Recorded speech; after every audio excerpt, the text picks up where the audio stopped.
So we are going to continue reading Small Steps the Year I Got Polio. This is chapter 3, An Oxygen Tent and a Chocolate Milkshake.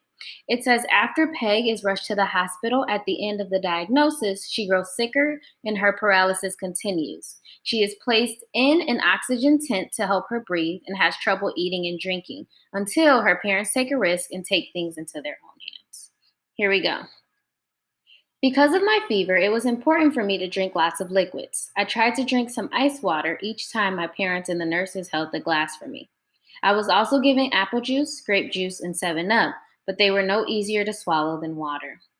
I was not offered milk even though I drank milk at home because milk creates phlegm or mucus in the throat. Patients with the bulbar polio were not allowed any milk or ice cream for fear it would make them choke. One evening, a particularly patient nurse coaxed me into drinking some 7 Up. She put one hand behind my head and lifted it gently to make it easier for me to swallow. Just take little sips, she said. I wanted to drink the 7 Up to please her because I was thirsty. I sucked a mouthful through the straw, but when I tried to swallow, my throat didn't work and all the 7 Up came out my nose. As the fuzzy liquid stung the inside of my nose, I sputtered and choked. The choking made it hard to breathe, to get my breath, and that frightened me. If I couldn't breathe, I would be put in the iron lung. After that, I didn't want to drink. I was afraid it would come out of my nose again. I was afraid of choking. Only the constant urging of my parents and the nurses got enough fluids into me.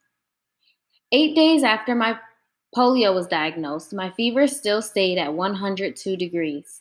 My breathing was shallow, the painful muscle spasms continued, and every inch of my body hurt. It was like having a bad case of the flu that never ended. My only bits of pleasure in the long hours of pain were the brief visits from my parents and looking at the little teddy bear that Art had sent me. On the afternoon of the 8th day, Mother said, "We can't go on like this. You need more nourishment. You'll never get well if you don't swallow something besides water and juice. Isn't there anything that sounds good? Think hard. If you could have anything you wanted to eat or drink, what would it be?" "A chocolate milkshake," I said. "No milk," my chart stated. "No ice cream." Mother told a nurse, "Peg would like a chocolate milkshake." "We can't let her have a milkshake," the nurse replied. "I'm sorry." "She needs nourishment," Mother declared, "especially liquid. She thinks she can drink a milkshake." "She could choke on it," the nurse said. "It's absolutely against the doctor's orders." She left the room muttering about interfering patients. "You rest for a bit," Mother told me. "We'll be back soon." She and Dad went out. They returned in less than an hour carrying a white paper bag.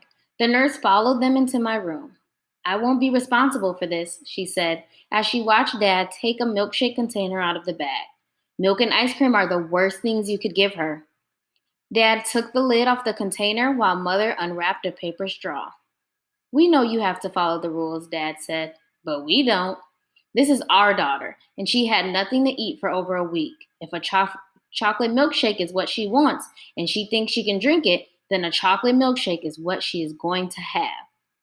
He handed the milkshake to Mother, who put the straw in it. "What if she chokes to death?" the nurse demanded. "How are you going to feel if you lose her because of a milkshake?" "If something doesn't change soon," Dad replied, "we're going to lose her anyway. At least this way, we'll know we tried everything we could." Mother thrust the milkshake under the oxygen tent and guided the straw between my lips.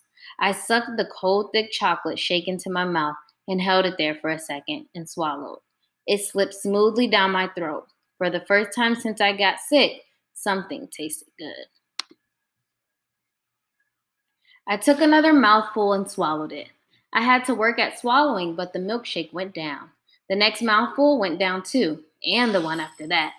I drank the whole milkshake and never choked once, even though I was lying flat on my back the whole time. When I made a loud slurping sound with my straw because the container was empty, my parents clapped and cheered. The relieved nurse cheered with them. Within an hour, my temperature dropped. That chocolate milkshake may have saved my life.